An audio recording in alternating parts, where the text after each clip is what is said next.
And this week's episode, I had the pleasure of speaking with Adrienne Wilkins.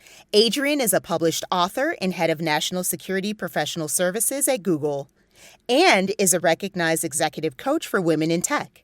Recently honored in Washington, D.C.'s 40 Under 40 class of 2024, Adrienne is also the founder of Entrepreneur School, a digital professional development academy dedicated to fostering diversity in tech. Through her innovative coaching program, Adrienne guides women on a transformative journey, equipping them with the tools and confidence needed to advance their careers. Welcome to the show, Adrienne. Thank you so much for having me. I'm really excited. Of course, of course. Well, you have a very impressive bio. So why don't you tell the audience about yourself? Yeah, so my name is Adrienne Wilkins. I currently work at Google. I'm the head of public sector professional services there. I've been at Google I just hit 6 years actually this month. I've had a bunch of different roles, all in professional services, working directly with our federal government customers. And before Google, I was at the Central Intelligence Agency. So that was interesting, a complete 180 from the Google culture, but yeah, all in like the tech space. So that's like my quick bio. Okay, I'm nosy on that Central Intelligence part. I'm not even gonna lie on that Central Intelligence. Like, how did you go from A to B on that one? Like that, how did you even? Like, that's crazy. It was an interesting pivot. So what happened with this whole CIA thing is when I was an undergrad, a recruiter actually came to my college. I went to Norfolk State, HBCU for undergrad. We had a recruiter come to one of our senior symposium courses, like preparing you to go out into the world. And there was a recruiter from the CIA, and I had literally never thought about working there before. Like most people don't really thinking about working at the CIA. Yeah, so the recruiter came and I had been interested in it. I applied just to see what would happen. I got hired at a different job out of college, but they came back like a year later and they asked me to go through their process. And that took almost a year because you have to do a polygraph and all this other stuff. But yeah, I got hired. I think like less than 3% of people that apply get hired. And I got hired. That's amazing. Absolutely amazing. I mean, I have a million questions on that one, but I'm just gonna let that ride. There's a lot of questions that I probably can't even answer. Just to be honest. I figured that much too. And you know what? I don't want to step into any waters that I shouldn't be stepping into. So, so what inspired you to work in technology? I have always been a science and tech nerd. Just being honest, like I don't know where it came from, but I literally used to sit in the floor as a kid and take apart the computer to figure out how it worked. And I ended up majoring in computer science in college, but like I always liked telescopes and microscopes. And my first job was actually at the Smithsonian Air and Space Museum in DC. So I've literally just always been naturally drawn to tech. I don't know what it is about it, but I like solving problems, and it just was destined for me to be in tech, I think.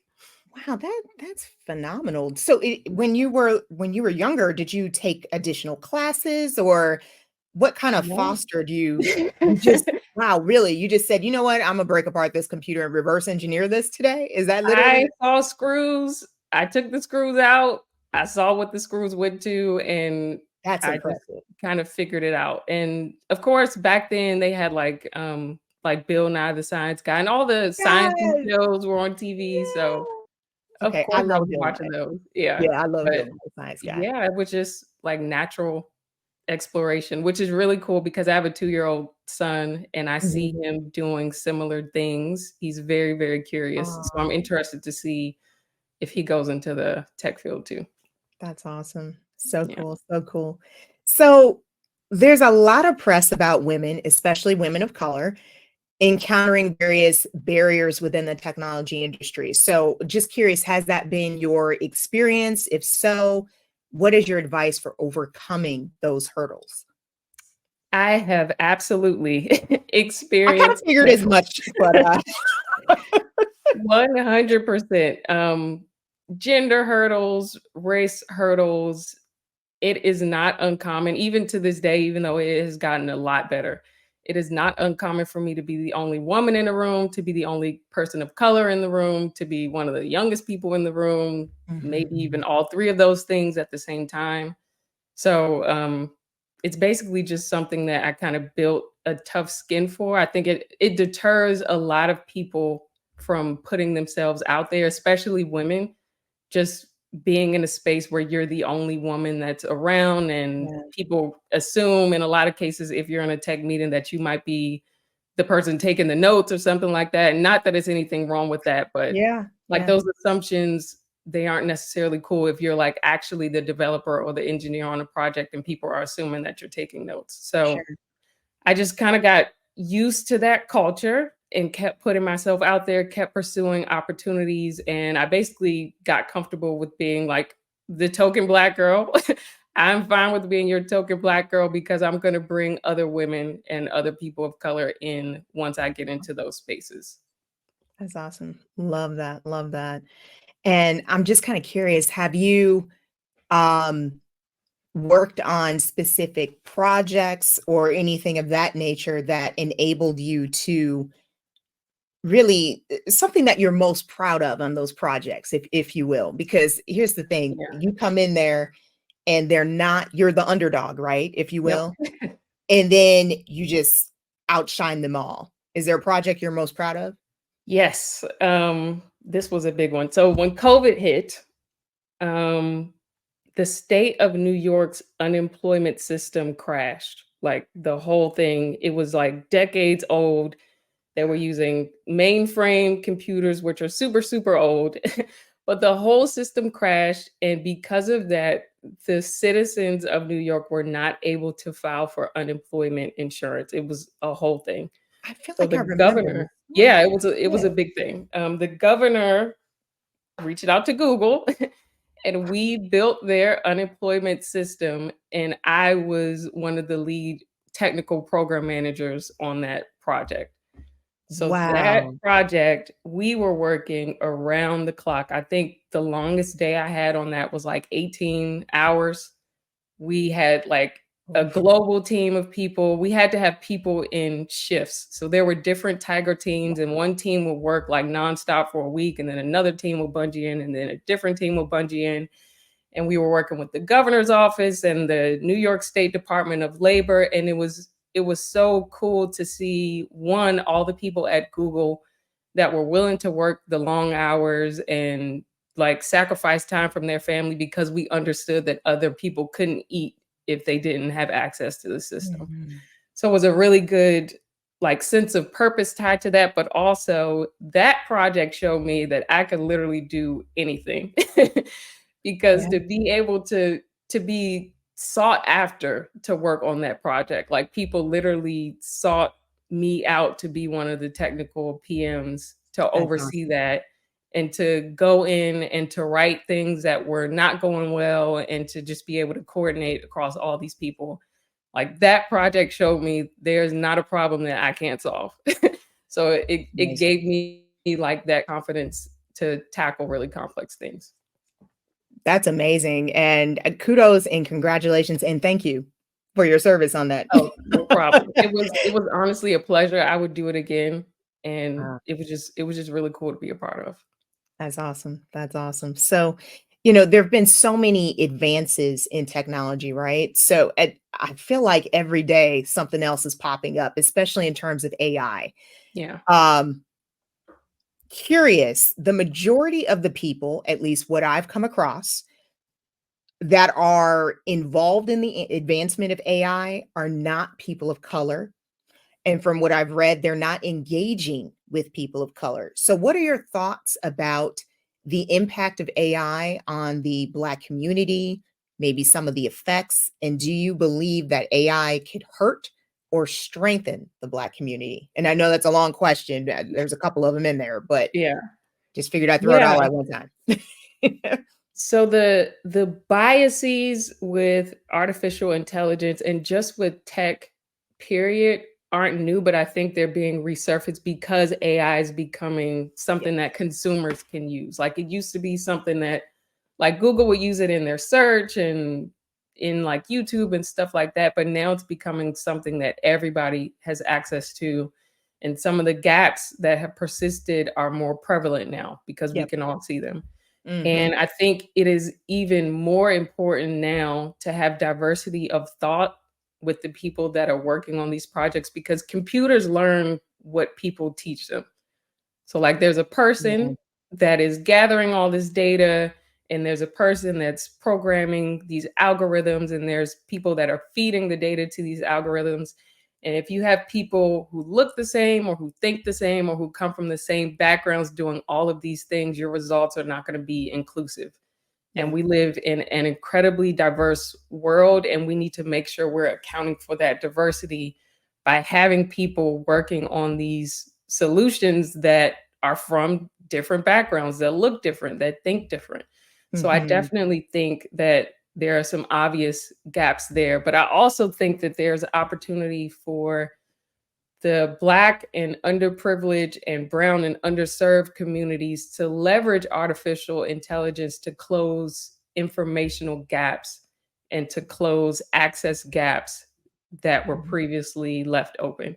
Because these tools, most of them are free, at least right now. You can just go in and make an account and you can use them to understand really complex concepts, to break down contracts, to understand legal language that you probably would have needed a lawyer to interpret for you. So I think it's a really good opportunity and form of accessibility that we now have that we should be taking advantage of because that access kind of levels the playing field to an extent. Like it can help you with your work product, it helps you understand things that you wouldn't have understood before. So I think there's definitely pros and cons on both sides. Yeah, I'm actually starting to see. I thought I read this somewhere, but they're starting to actually have AI as one of the concentrations Yep. in universities, which I thought was super interesting. It's amazing looking back. It's been a Yeah. while, but like, I don't want to date myself too much. But looking at the concentrations that were available when I was in college and now is just night and day. It is amazing Mine to me. too. It's amazing to me. Amazing, amazing, amazing. Yeah. Um, yeah, I can't even stop thinking about that. So here's the thing. Some people, there's a lot going on in the technology field and people, identity theft is on the rise. Just there's a lot going on, right? So what can individuals and businesses do to protect themselves online? Yeah. This is important to me because one of my, I guess, domain areas that I kind of specialize in at Google is security. And I think it's really important for people to think twice before they log into sensitive websites when they are connected to public networks. So, public Yes. networks are things that don't require a password, not saying that you shouldn't use them, but you Mhm. probably don't want to log into your bank account while you're on a public network, which people do. And the reason why I say that is because there are tools out there like $100 that can basically mimic a Wi-Fi network. So like you set Oh, it up, it sees that there's an open network in like a Starbucks or something or wherever you are, and it can copy the the identity of that network, and you will then connect to that fake network instead of the ooh, Starbucks network. And whoever has that tool, they can see whatever you're doing online. They can collect your passwords and all that stuff. So it is like super important to not log into anything sensitive when you're using a public network. Like that is rule number one. Just don't do it. oh my goodness. Yeah. Another tip that I think is important for everybody to do, even me working at Google, like people who steal credentials or who like try to spam your email, they are getting a lot more sophisticated. Like some of these emails look legitimate. So like they'll copy an email from a reputable company like Netflix. Netflix will send out an email. They will literally Sure. copy the body of that, change a couple words, and then purchase a domain that is maybe movies.netflix.com instead of netflix.com. and they'll send you something and you'll log in and they'll take your information that way. So if you get an email that looks suspicious, or if you weren't expecting an email from a certain entity, click on the sender, like click on the to line to see the actual domain that that's attached to, because a lot of the times they will have a spoof domain that looks like it could be close to the real thing, but it's not really the real thing. So those are two things that I think if everybody adopted them, we would have a lot less scams out there.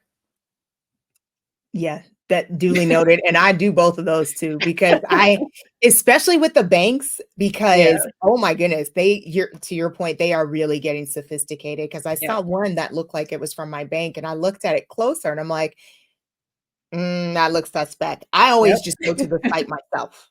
Like, Yeah, even if it's saying, "Oh, click here," I just go to the site. I don't even play perfect. around with that because I just know.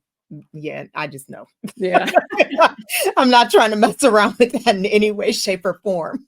awesome. I'm Oh glad my that you goodness. take the due diligence to go to the site.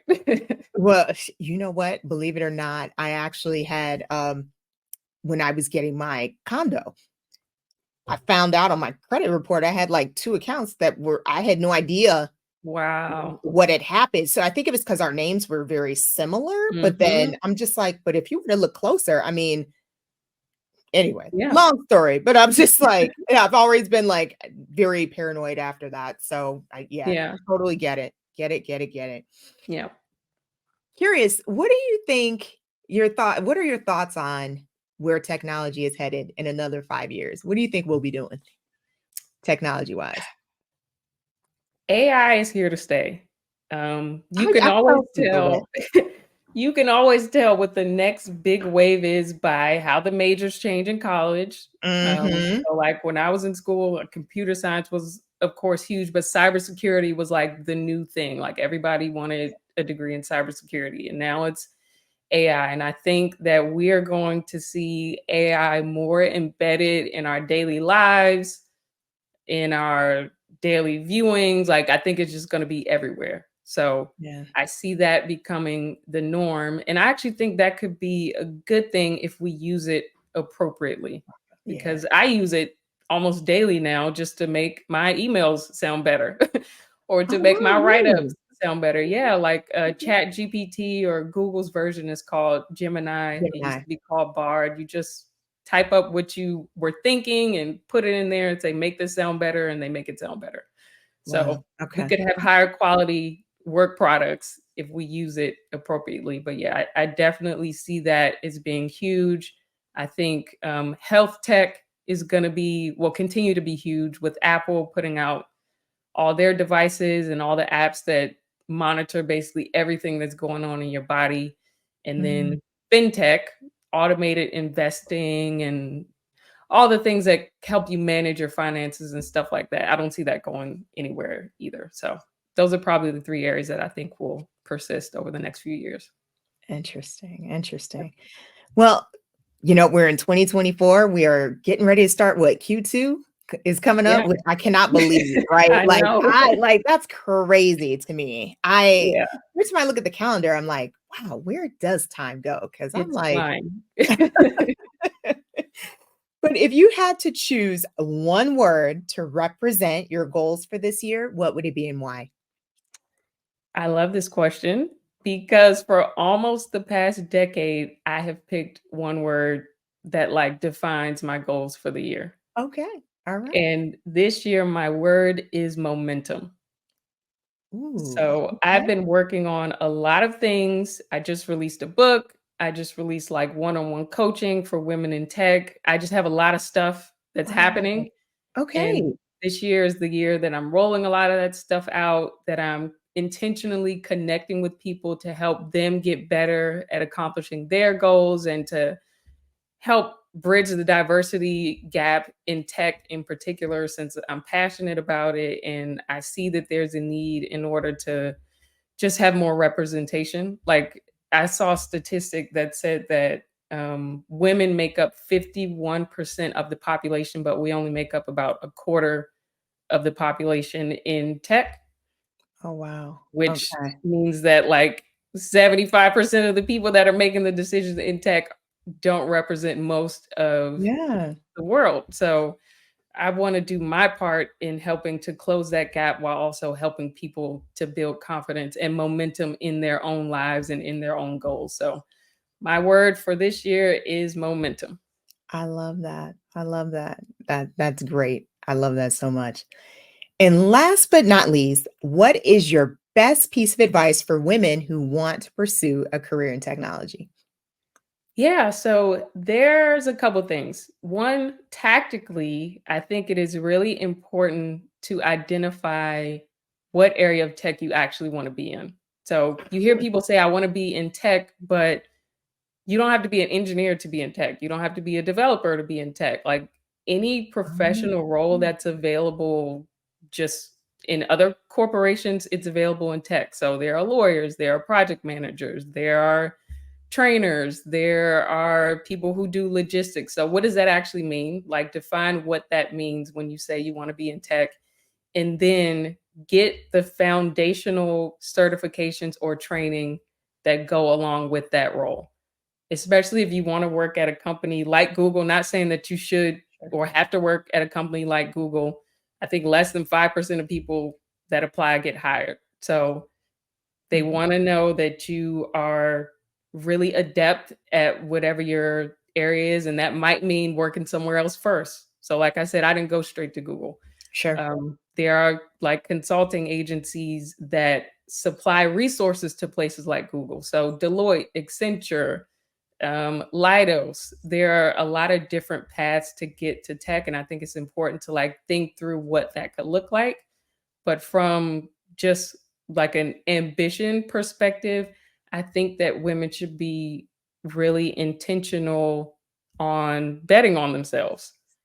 Yeah. I think we often write ourselves off or discredit or discount the strengths and the skills that we naturally have because we feel like they aren't good enough, we aren't technical enough, we don't have the experience. And I think that it's important to quiet that noise and to lean into what your core strengths are. Like the worst thing that could happen is that you won't get it and you already don't have it. So that Yeah. you're not losing anything. So just have the confidence to bet on yourself and to take a leap of faith because you won't know unless you actually try.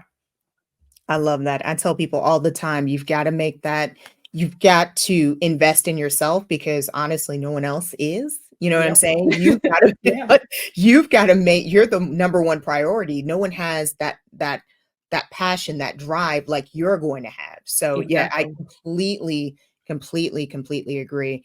Well, I have thoroughly enjoyed our Yeah. conversation. If other folks are looking to connect with you, how can they go about doing so? I appreciate the time. This was really great. Anybody that wants to connect with me, just go to adriennewilkins.com.